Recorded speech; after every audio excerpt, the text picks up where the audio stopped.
OK, salut les gars, c'est Étienne de musculationprésidence.com et aujourd'hui c'est une vidéo un peu spéciale qui porte sur la force. Et on reçoit des questions de temps en temps du monde qui nous demande comment je fais pour savoir si je suis vraiment fort. Puis combien est-ce que je devrais lever sur mes exercices, là, au bench press, au squat, au biceps, pour, euh, pour être fort dans le fond. Ça serait quoi le minimum pour quelqu'un de ma taille, de mon poids, de mon âge? Euh, Puis des questions dans le genre, je pense que vous voyez ce que je veux dire. Fait que j'ai décidé aujourd'hui de te montrer les standards pour la participation au championnat provincial de dynamophilie. Dynamophilie, c'est le terme français utilisé au Québec pour powerlifting. En France, ils disent powerlifting. Le powerlifting, c'est un sport où le gagnant dans les compétitions est celui qui lève le plus lourd à la combinaison au total du poids de trois exercices. Le squat, le deadlift ou soulevé de terre, puis le bench press ou développé couché. Fait que celui qui met le plus lourd au total de ces trois exercices-là gagne la compétition de powerlifting ou de dynamophilie. Et puis, bien sûr, c'est sûr que les gros colosses là, de 2 mètres, 230 livres, ils mettent plus lourd que les petits colosses de 1 mètre 70, 180 livres, mettons. Fait que c'est par catégorie de poids. OK? Puis les standards de participation au championnat provincial de dynamophilie au Québec là, sont selon ton poids en livres. Ça va de 116,6, donc les gens qui pèsent moins de 116,6 doivent avoir ce total-là, jusqu'à 264 livres, plus de 264 livres, doivent avoir ce total-là. Fait qu'on va regarder, là, pour regarder ça simple, on va regarder pour quelqu'un qui pèse 160 livres. Okay?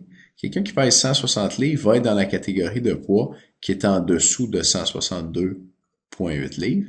Et il va devoir lever un total de 1089 livres au squat, au deadlift et au bench. Fait que ça te donne une idée, là, c'est beaucoup, hein, 1089 livres en passant. Puis c'est pour quelqu'un qui pèse 160 livres, cette affaire-là.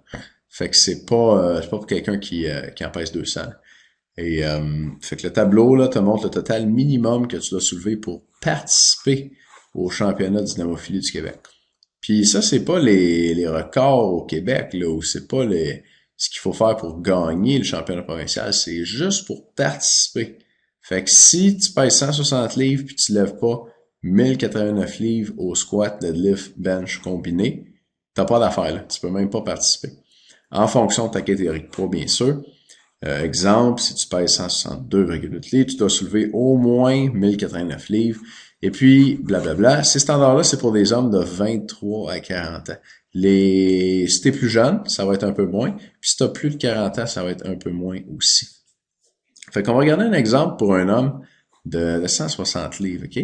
Donc, notre même homme là, de 160 livres qui doit faire un total de 1089, à quoi ça ressemble?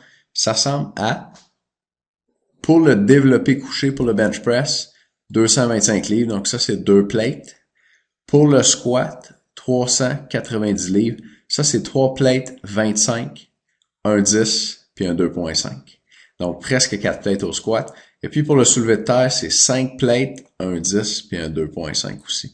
Fait que 2 plates au bench, presque 4 plates au squat, puis un petit peu plus de 5 plates au soulevé de terre. Ça va nous donner, voici le poids en livres pour chacun des exercices et le total. Ça va nous donner 1090, puis on va être juste au-dessus du 1089 qu'il fallait faire pour participer au championnat provincial. Pas le gagner, là, juste participer.